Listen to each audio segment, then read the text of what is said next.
Happy journey chia ang tskabo. Sohida da phone kleba dablaw.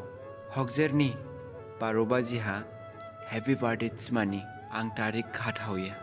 Tskabo sainsong sainsi naklaika brathangka. Bobutu ki khana mamjingdu.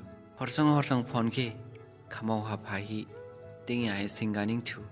Tskabo angki prongma masaba dablaw. Restaurant ha dami aba jirimani ani harang kiri. Tskabo saimbliga frong sagajau yaw haji he ginijang kamlai funang.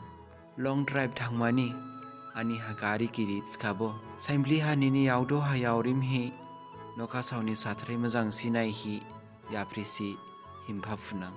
Hamhining dongting chia tskabo khadela nalaibo hamsi dengnang ang ningki nalaibo.